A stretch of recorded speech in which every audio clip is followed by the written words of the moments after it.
Graça e paz. Antes de entrarmos aqui na palavra, de fato, eu queria dar um testemunho hoje para vocês. Há 2 semanas atrás, a gente fez aqui na nossa igreja um momento de oração pela igreja perseguida. Não sei se vocês lembram, a gente estava aqui orando. A Meira apresentou sobre a Índia, algumas questões de oração lá, das perseguições, e eu falei um pouco sobre a Nigéria, né? E ontem foi aniversário de um ministério, não sei quantos conhecem, chamado Portas Abertas, que é o que eu sempre falo aqui, que eles ajudam, protegem e agem em favor das igrejas perseguidas.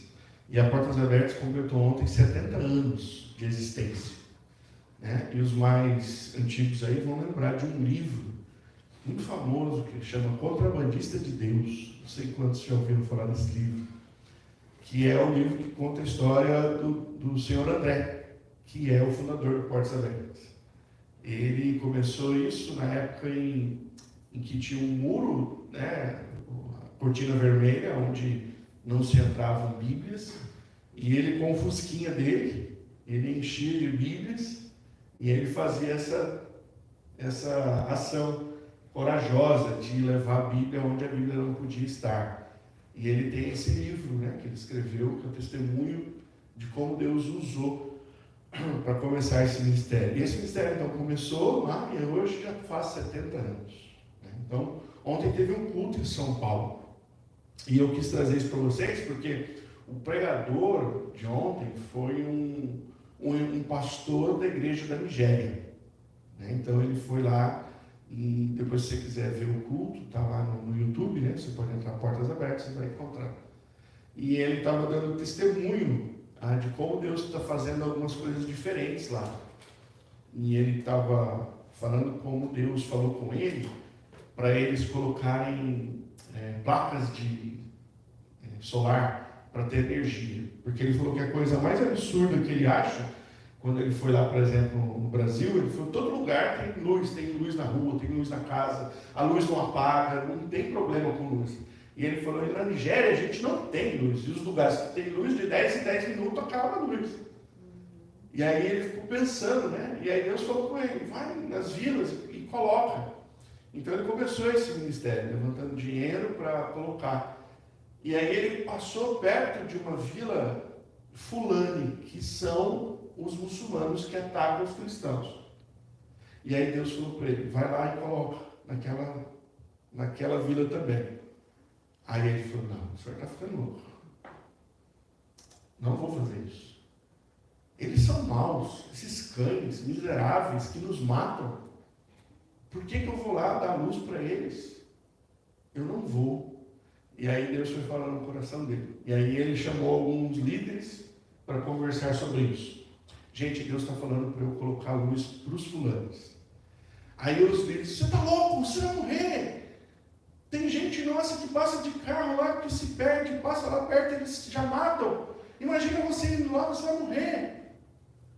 Aí ele falou assim, isso é doido, isso é loucura. E aí ele foi conversar com Deus. E aí Deus falou para ele, é para você ir. É loucura mesmo, mas é para você ir. Então ele criou coragem, comprou placas e foi até a tribo. Chegou lá e falou para eles, eu vim aqui colocar uma placa de energia para vocês. O líder da tribo falou, você está ficando louco? O que você quer vir aqui colocar? Ele falou, não, eu quero vir aqui colocar. E aí ele disse que é um trabalho demorado, ele foi várias vezes lá. E ele disse que numa segunda vez que ele foi, ele ficou sentado numa parte, enquanto os rapazes trabalhavam colocando. E ele disse que as crianças da tribo olharam para ele e começaram a chegar perto dele. E a conversar com ele. Ele disse que aquilo foi quebrando o coração dele. E ele foi conversando com as crianças. Resumindo, ele disse que na 5ª vez que ele foi lá, porque ele estava fazendo esse trabalho, o líder da tribo chegou para ele e falou assim, vem aqui. Ele deu a mão para ele e disse que começou a abençoar a vida dele e a dizer para ele, eu não sei o que é, mas toda vez que você vem aqui, o meu coração se enche de alegria. E eu fico ansioso para quando você vem aqui. E eu quero te pedir um favor. Está vendo essas crianças? As minhas crianças não têm educação. Eu gostaria que você viesse aqui educar as nossas crianças. E o cara da tribo fulano deu um terreno para ele construir uma escola, para ele ficar lá dentro, ensinando as crianças muçulmanas. Uma coisa que ele não queria fazer, porque realmente aquelas pessoas são más. Mas Deus falou para ele, faz. E uma das coisas que ele conta no testemunho, ele diz assim, eu quero que você não olhe para eles só, mas eu quero que agora você olhe para o seu coração. Olha como o teu coração está. Olha o que você pensa a respeito dessas pessoas. E aí Deus dizia, ele ministrava o coração dele, falando, não é isso que eu penso a respeito delas. Eu tenho algo melhor para elas e você pode ser o canal para elas. Então eu quis compartilhar isso. Vai começar uma escola numa das tribos que atacam os cristãos lá na Nigéria, dirigido por uma igreja cristã. É o nosso Deus que faz isso. Né? No meio de um terror, a igreja está lá florescendo. Então, eu queria dizer para você que vale a pena a gente orar, clamar ao Senhor, interceder por essas vidas, porque, embora pareça que a gente, para nós, parece que não há mudança nenhuma, quando a gente ouve um testemunho desse, a gente vê, Deus está trabalhando o tempo todo. Amém? Muito bem. Agora, voltando aqui para o nosso tempo de palavra, eu quero convidar você, então, a abrir comigo lá em João, capítulo 7, versículo 14. Você que tem aí o boletim, está aí para você acompanhar. Nós vamos ler hoje do capítulo 14, do versículo 14 até o versículo 36, do capítulo 7 de João. Semana passada a gente viu que Jesus disse aos seus irmãos que ele não ia na festa. Essa festa que é mencionada aí nesse texto é a festa do Tabernáculos. É uma festa que dura 7 dias. Né? É um churrasco bem comprido esse aí. E nesse tempo de festa de 7 dias, os judeus se reúnem para celebrar aquilo que Deus dá, né? As coisas que Deus faz por eles. E eles vão todos os dias ao templo para celebrar Deus, para bendizer o nome do Senhor. E Jesus então disse para os irmãos, eu não vou na festa, pode ir, vão na frente. Depois ele muda de ideia, como nós vimos na semana passada, e ele fala, não, agora eu vou. E aqui o texto vai dizer para nós então que Jesus chegou, ele chega no meio da festa, né? E ele vai então direto para o templo. E quando ele chega no templo, o que ele vai fazer? Ele vai ensinar a palavra. Era uma coisa comum, a palavra era aberta, as pessoas podiam fazer uso da palavra, e Jesus então faz uso da palavra. Vale lembrar que nesse momento Jesus está num momento delicado, ele corre risco de vida. Ele já disse que ele não ia porque alguns lá queriam matar. Mas mesmo assim, ele decide ir comparecer para falar da palavra de Deus. E a presença de Jesus ali levanta dúvidas na cabeça daqueles que ouvem. Por isso hoje a gente vai ler um trecho que tem 8 perguntas feitas pelo povo que está escutando Jesus. Eles levantam 8 perguntas a respeito de Deus. E Cristo aproveita então para refletir alguns ensinos também por meio de perguntas. E nesse texto que nós vamos ler, há 3 perguntas feitas por Jesus. Então nós temos 11 perguntas nesse texto. 8 feitas pelo povo, 3 feitas pelo Senhor Jesus. E eu queria que a gente lesse para entender um pouquinho a respeito sobre perguntas importantes para descobrir a verdade. Diz assim o texto, a partir do verso 14 do capítulo 7 de João. Quando a festa estava na metade, Jesus foi ao templo e começou a ensinar. Então os judeus se maravilhavam e diziam, como é que ele pode ser letrado se não chegou a estudar? Jesus lhes respondeu, meu ensino não é meu, mas daquele que me enviou. Se alguém quiser saber a vontade de Deus, conhecerá a respeito da doutrina. Se ela é de Deus, ou se não de Deus, ou se eu falo por mim mesmo. Quem fala por si mesmo está buscando a sua própria glória. Mas o que busca a glória de quem o enviou, esse é verdadeiro, e nele não há falsidade. Não é fato que Moisés deu a lei para vocês? Contudo, nenhum de vocês cumpre. Por que estão querendo me matar? A multidão respondeu: você tem demônio. Quem é que está querendo matá-lo? Jesus respondeu: um só feito realizei, e todos vocês ficaram admirados. Moisés lhes deu a circuncisão, se bem que ela não vem de Moisés, mas dos patriarcas. E vocês fazem a circuncisão de um menino até mesmo no sábado. E se um menino pode ser circuncidado em um dia de sábado, para que a lei de Moisés não seja desrespeitada, por que vocês ficam indignados contra mim pelo fato de eu ter curado por completo um homem num sábado? Não julguem segundo a aparência, mas julguem pela reta justiça. Alguns de Jerusalém diziam: não é este o homem que estão querendo matar? Eis que ele fala abertamente e ninguém lhe diz nada. Será que as autoridades reconhecem que de fato este é o Cristo? Mas nós sabemos de onde este homem vem. Quando, porém, o Cristo vier, ninguém saberá de onde ele é. Enquanto ensinava no templo, Jesus disse em alta voz: vocês não somente me conhecem, mas também sabem de onde eu sou. Eu não vim porque eu de mim mesmo o quisesse, mas aquele que me enviou é verdadeiro, aquele a quem vocês não conhecem. Eu o conheço, porque venho da parte dele e ele me enviou. Então quiseram prendê-lo, mas ninguém lhe pôs as mãos, porque a sua hora ainda não havia chegado. Porém, muitos dentre a multidão creram nele e diziam: quando Cristo vier, será que vai fazer maiores sinais do que este homem tem feito?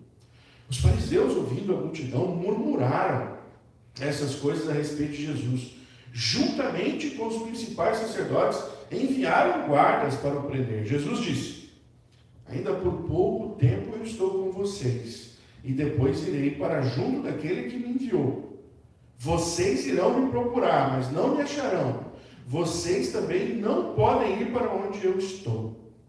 Então os judeus disseram uns aos outros: para onde ele irá, que não podemos achar? Será que ele pretende ir para a diáspora dos gregos e ensinar aos gregos? O que significa isto que ele diz: vocês irão me procurar, mas não me acharão. Vocês também não podem ir para onde eu estou.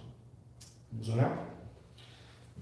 Senhor, nós te agradecemos por esse tempo e pela palavra de Jesus na festa dos tabernáculos, pelas verdades que podemos conhecer quando fazemos perguntas corretas. Oramos para que o Senhor nos faça enxergar as verdades espirituais nesse texto e que o Senhor nos ajude a aplicar as nossas vidas para a glória do teu nome, em nome de Jesus. Amém. Muito bem, dentre as 8 perguntas feitas pelo povo, nós veremos que eles têm dúvidas sobre a natureza de Jesus. E eles começam a fazer perguntas para saber respostas que possam ajudá-los a definir quem é Jesus. As perguntas feitas por Jesus já têm outro objetivo. Eles querem que os seus ouvintes pensem, ponderem sobre as atitudes que eles têm e a teologia que eles têm. Então nós temos perguntas que vão em lugares diferentes, em direções diferentes. E eu quero convidar vocês então para a gente ouvir essas perguntas. Vale lembrar aqui antes que a ideia de ensinar por perguntas é muito conhecido ali na época, porque é um dos métodos difundido pela cultura grega. Eu não sei quantos de vocês já ouviram falar sobre um filósofo chamado Sócrates. Não é o jogador de futebol do Corinthians, não. O filósofo Sócrates. Ele ensinava por meio de perguntas. O seu método de ensino se chamava maiêutica. Nome bonito, né? Que quer dizer dar à luz.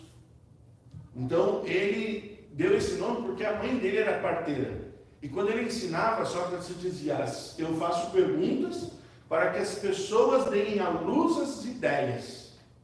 Então, o método de ensinar por perguntas era amplamente conhecido ali, porque embora eles estivessem em Jerusalém, a cultura dominante era grega e o império era romano. Ok? Jesus, por exemplo, falava em aramaico, mas também conhecia o grego koiné.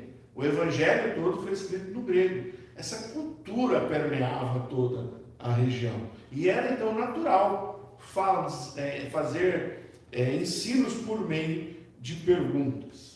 E então eu quero convidar você a olhar hoje para perguntas importantes para descobrir a resposta. E as primeiras perguntas é a pergunta de Jesus que eu quero que a gente veja. Jesus faz 3 perguntas. As 3 perguntas de Jesus, que nós acabamos de ler aí, mas eu vou repetir para você, são essas. Não é fato que Moisés deu a lei a vocês? Essa é uma das perguntas que Jesus faz no texto. Segunda pergunta que Jesus faz no texto. Por que estão querendo me matar? E a terceira pergunta que Jesus usa no texto.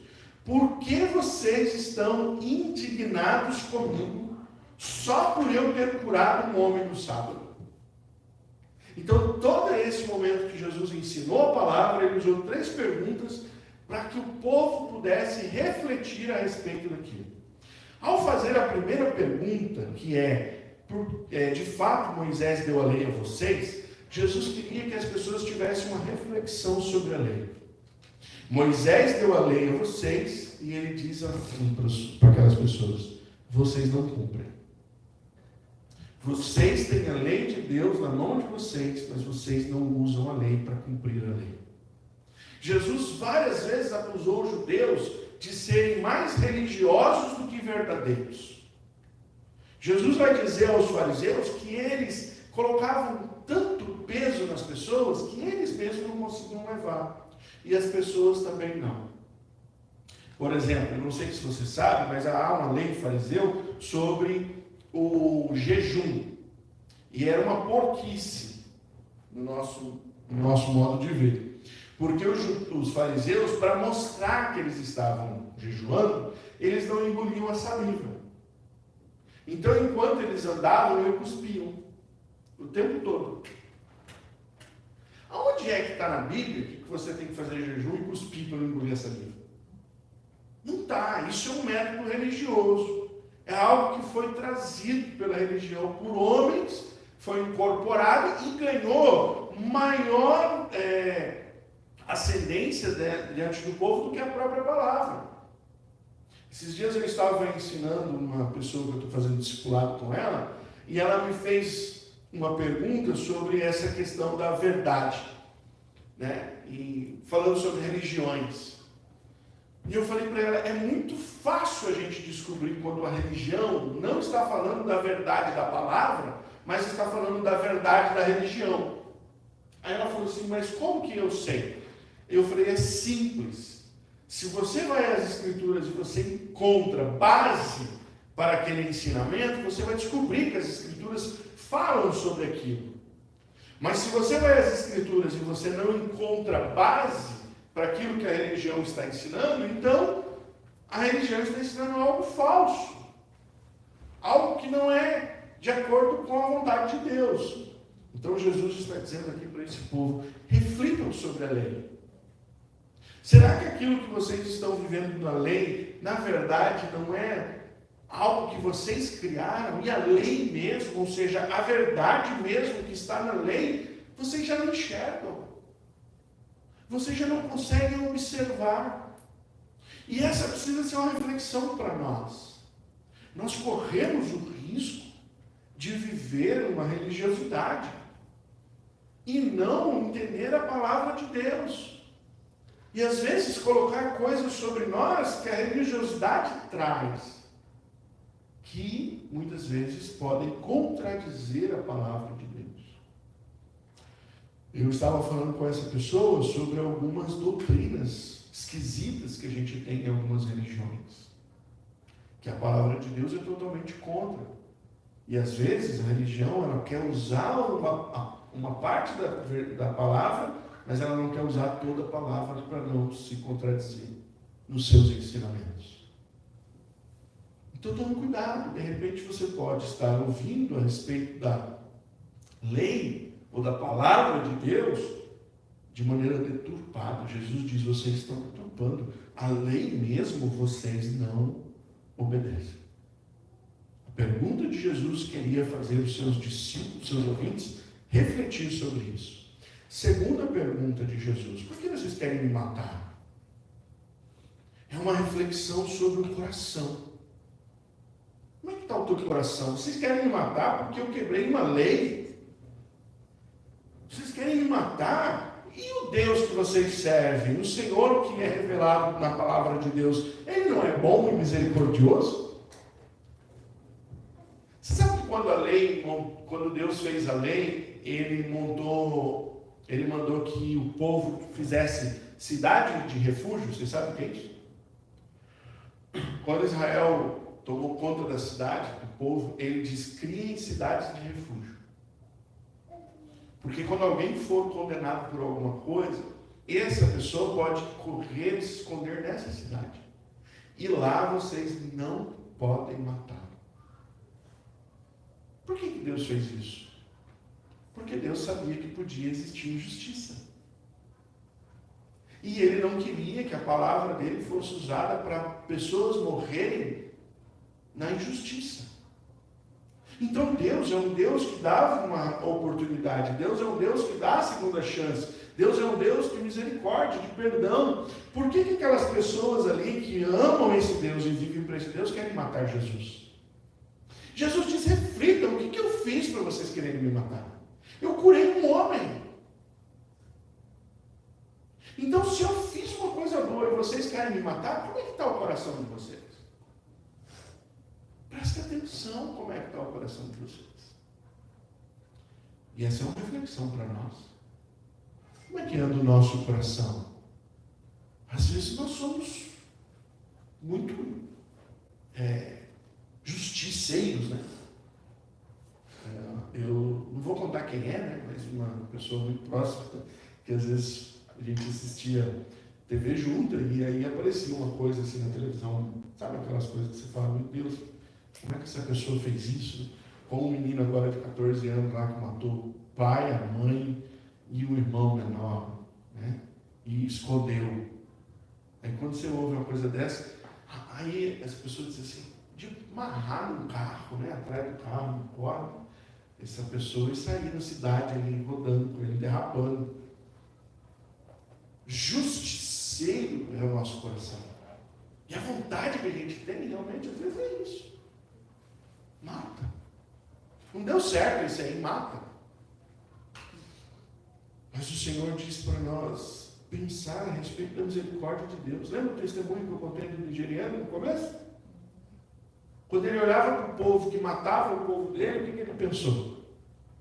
Esse povo é uma praga, eles são cachorros, eles não merecem. E Deus falava para ele: vai lá e abençoa. Vai lá e auxilia. Vai lá e estende a mão. Como é que é o nosso coração com relação às pessoas que às vezes a gente não gosta tanto? Jesus usa essa palavra para que eles reflitam. Vocês querem me matar, mas prestem atenção, o que eu fiz? Eu curei um homem paralítico no meio de vocês. Terceira pergunta que Jesus faz é: por que vocês estão indignados por causa desse grande milagre? Por que tanta amargura? Aqui é a reflexão sobre os sentimentos. Por que vocês estão tão amargos? Por que vocês estão pensando o mal em vez do bem?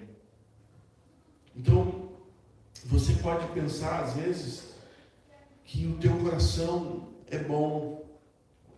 E eu queria dizer para você que, olhando para as Escrituras, a Bíblia diz que ela não é. A Bíblia diz que do coração do homem é que surgem os maus sentimentos. Então Jesus queria que aquelas pessoas refletissem sobre aquela amargura por ele, que estava vindo porque um sentimento estava sendo gerado ali de maneira natural por causa do pecado. Lidar com os nossos sentimentos, irmãos, é uma batalha diária. Todos os dias a gente precisa rever o que nosso coração está produzindo. Quais são as coisas que nós estamos ansiando? O que realmente a gente gasta tempo? O que realmente a gente coloca ou nossa força, ou os nossos bens? No que a gente gasta aquilo que nós somos? Os sentimentos nos impulsionam. Hoje eu estava vindo para cá e pensando algumas coisas sobre isso. Eu estava conversando com a minha esposa, aí eu disse para ela, que às vezes as pessoas elas agem e a ação delas se dá por aquilo que elas estão focadas. Aí ela falou assim para mim assim, ela até falou, não estou falando de focado, estou falando de perspectiva e tal. Eu falei, é a mesma coisa. Uma pessoa que tem um alvo, uma perspectiva, ela vai atingir se ela está focada. E quando você está focado, os sentimentos do teu coração vão para aquilo. E esse povo aqui estava focado em sentir amargura. Eles estavam focados em não gostar de Cristo. Eles estavam focados, e nós vamos ver isso no final, que eles vão gritar: solte Barrabás e crucifique Jesus. Essa amargura que Jesus está dizendo aqui no começo da história dele com o povo de Jerusalém, irmãos, vai crescer. E ela vai estourar num grande coro, aonde essas pessoas vão preferir um ladrão ser solto, um bandido ser solto e voltar para conviver com eles, do que um homem justo, santo, que só anda no meio deles fazendo o bem. Você entende aonde a amargura pode levar? Jesus está levando essas pessoas a refletir como estão os seus sentimentos. Segundo ponto, nós vamos ver as perguntas do povo. São 8 perguntas. E eu vou relembrar elas aqui para vocês. Primeira pergunta eles fazem: de onde vem essa sabedoria se ele não estudou? Eles perguntam isso a respeito de Jesus. Segunda pergunta, eles falam como Jesus diz: vocês querem me matar? Eles falam: quem quer matar você? Eles então são mal educados com Jesus. Eles falam assim: você tem demônio, quem é que quer te matar? Terceira pergunta: não é este que estão querendo matar? Parece contraditório, mas um grupo ali estava sabendo que alguns queriam matar Jesus. Quarta pergunta: será que as autoridades já reconheceram que ele é o Cristo? Será que já reconheceram que ele é o Cristo? Quinta pergunta: quando Cristo vier, fará mais sinais do que este homem está fazendo? Sexta pergunta: para onde ele vai que a gente não pode ir? Sétima pergunta: será que ele vai abandonar a gente e vai pregar os gregos? Será que ele quer mudar um pouco de público? E última pergunta: o que quer dizer que vamos procurá-lo, mas não vamos achar? E o que quer dizer que a gente não pode ir para onde ele vai? São duas em uma. Por que a gente não vai achar e por que a gente não pode ir para onde ele vai? Então, as perguntas do povo eram investigativas. Eles querem organizar em suas mentes o que está acontecendo. Então, no primeiro momento, eles queriam saber de onde vem a sabedoria de Jesus, já que ele não era reconhecido como um fariseu, que estudavam ali no templo, que tinham professores muito conhecidos. Você vai ouvir um nome mais à frente chamado Gamaliel. Paulo vai falar sobre isso lá em Atos. Nós temos um homem que se encontra com Jesus aqui no capítulo 3, chamado Nicodemos. É um grande instrutor da palavra de Deus. Jesus não sentou aos pés de nenhum destes, mas quando ele abre a boca para falar, ele não fala como algum qualquer, ele fala como alguém que tem um conhecimento profundo. E isso estava questionando o coração daquelas pessoas. O que é esse? Jesus então aproveita para responder: aquilo que eu venho falar vem de Deus. Jesus aqui, irmãos, está se apresentando como um profeta, aquele que haveria de vir. E quando ele diz que vem de Deus, que ele é o profeta, os judeus entendem a mensagem, tanto que falam que vão prendê-lo. Porque para eles era uma loucura. Mas Jesus estava dizendo: se eu venho de Deus e falo de Deus, a minha doutrina é a doutrina de Deus. E porque eu falo a doutrina de Deus, vocês que têm a palavra de Deus deveriam reconhecer que eu venho dele. Jesus está mais uma vez questionando os seus ouvintes, dizendo: se você conhece a verdade, então você vai saber que eu estou do lado da verdade.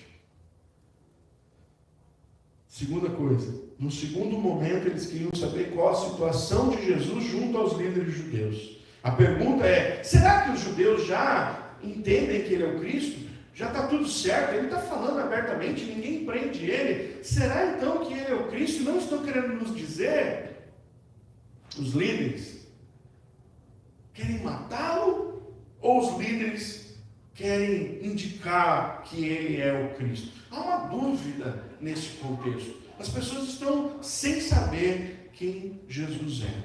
E aqui há importância, porque se os líderes apontassem para Jesus como Cristo, todo o povo ia ter segurança de saber que ele realmente era o Messias. Era necessário que os líderes apontassem.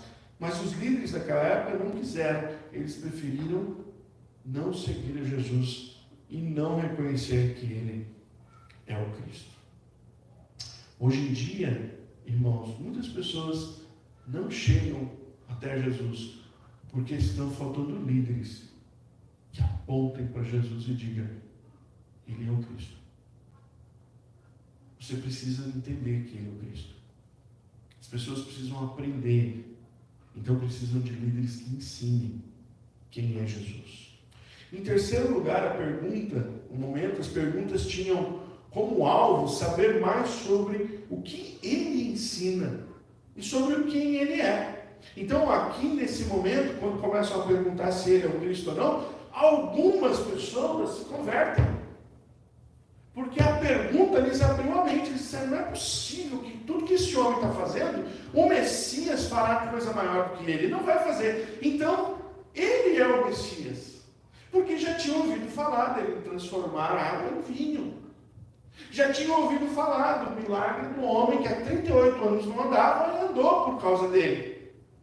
E já tinham outros milagres nesse momento da história que acompanhavam Jesus. E as pessoas então olham para Jesus e dizem: não é possível que o Messias venha fazer obras maiores que este. Então, ele é o Messias. E por causa das obras, creram nele. Outros começavam a pensar sobre ele, sobre o que ele quis dizer com a ideia de não poder mais vê-lo. Para onde que ele vai? E Jesus aqui é claro. Ele diz: por pouco tempo vocês me têm. Algo mais vocês não me verão. E fica muito claro que Jesus está falando da morte dele. Mas eles estão em dúvida. Ele vai trocar de público? Ele vai para um lugar tão longe que a gente não consiga ir? Eles ainda não conseguiam entender que Jesus estava falando da sua morte. Os homens não poderiam acompanhá-lo nessa hora e eles não o veriam mais da maneira como vem naquele momento. Jesus estava indicando para o povo: quando vocês me virem de novo, vai ser uma situação diferente. E é interessante porque o contexto que os judeus estão ali, eles sabem das profecias de que Deus viria e acabaria com tudo. Você já leu o livro de Zacarias? O livro de Zacarias, no capítulo 12, traz uma profecia dizendo assim: e eles o verão. Eles verão aquele que o traspassaram. Há vários textos no Antigo Testamento falando que Deus vem em glória. Depois, João, em Apocalipse, vai dar uma outra visão abrangente sobre isso, dizendo como Jesus voltará. Uma das figuras que João usa, ele vem num cavalo branco, assentado, com vestes reais, ele vem dominar. Ele não vem mais sentar no templo, ele não vem mais falar das coisas que eles estão falando agora. Então, o que Jesus está dizendo? Aproveitem, porque aquilo que vocês têm hoje, vocês não vão ter depois. Aproveitem a presença de Cristo. Eu quero aplicar e concluir essas coisas dizendo para você o seguinte: perguntas são essenciais para um bom entendimento em qualquer aprendizado. Qualquer coisa que você vai aprender, você precisa fazer perguntas. Quando eu dou aula ou vou ensinar sobre hermenêutica ou sobre pregação, eu sempre falo, que você só descobre a verdade do texto quando você lê o texto e pergunta ao texto sobre o que ele está falando. A nossa grande dificuldade como pregador e expositor da Bíblia é ir para o texto mais zero possível. Deixar para trás aquilo que eu acho, aquilo que eu penso, aquilo que foi me ensinado, aquilo que muitas vezes a minha própria teologia quer empurrar ali naquele momento. Então, fazer um sermão, irmãos, é um exercício cansativo. As pessoas acham que o pastor senta em 2 minutos e diz: isso aqui, isso aqui, isso aqui, isso aqui, isso aqui, isso aqui, tá bom. Não é assim. É difícil. Uma das coisas que a gente faz na hora de preparar um texto é: o que você está falando? O que esse texto está querendo dizer, sem eu querer colocar nada de mim a respeito dele? O que esse texto diz para as primeiras pessoas que ouviram? O que esse texto diz no contexto que está sendo dito? São perguntas. Então, quando você vai fazer alguma coisa, a pergunta vai sempre te ajudar. Então, certamente a pergunta é importante para conhecer verdades espirituais. Como a gente viu aqui no texto hoje, alguns reconheceram Jesus por causa de uma pergunta: será que o Messias vai fazer mais do que este homem está fazendo? Certamente não. Então é Ele. Ele é o Messias. Uma pergunta despertou um grupo de pessoas para compreender a verdade a respeito de Jesus. Você tem usado perguntas para saber a respeito de Cristo? Você tem feito perguntas para compreender como você deve viver a sua vida diante de Cristo nessa terra? São perguntas. Jesus fez perguntas para as pessoas dizendo: como é que está a tua teologia? Você tem a lei aí, mas você está obedecendo? Nós temos a palavra de Deus. Nós estamos obedecendo? Jesus fez pergunta para aquelas pessoas: como é que está o teu coração?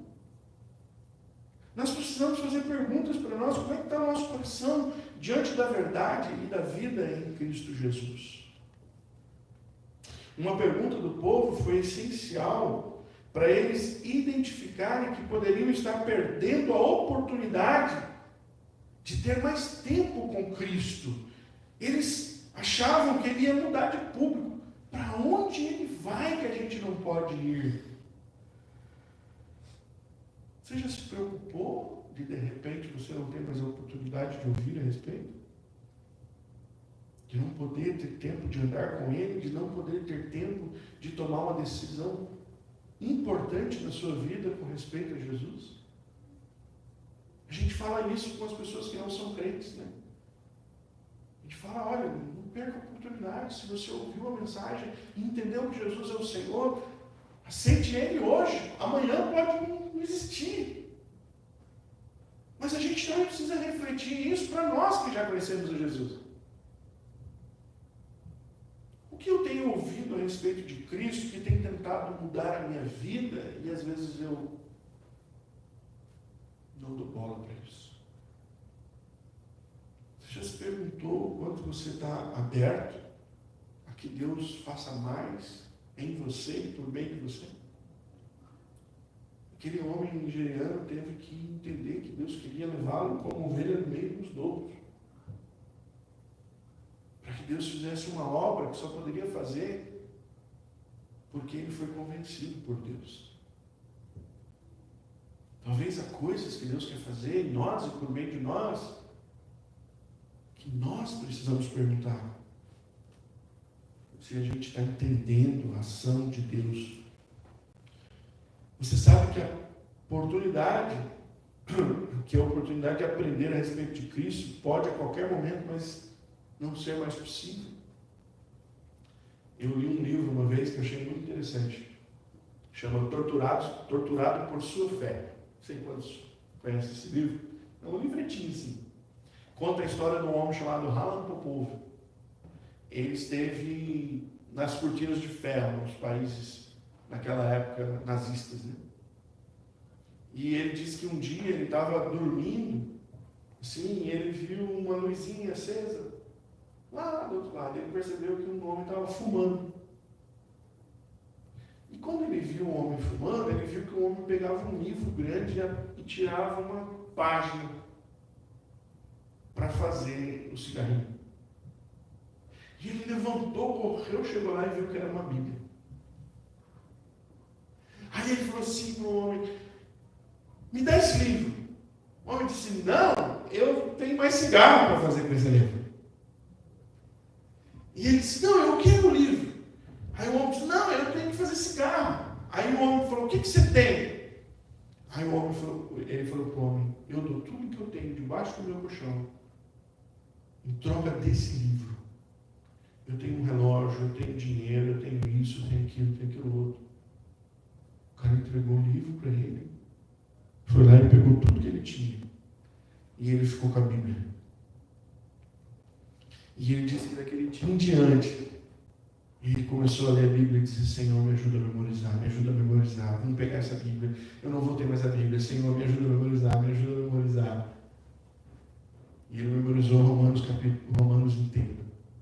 Ele memorizou histórias de Jesus inteiro, até o dia que encontraram ele com a Bíblia, deram um bom castigo e tomaram a Bíblia dele. Ele sabia que ele não ia ter muito tempo com aquilo nas mãos. A Bíblia diz que um dia vai vir uma grande perseguição. E às vezes a gente está: não é agora, não é amanhã, não é semana que vem, nem vai demorar.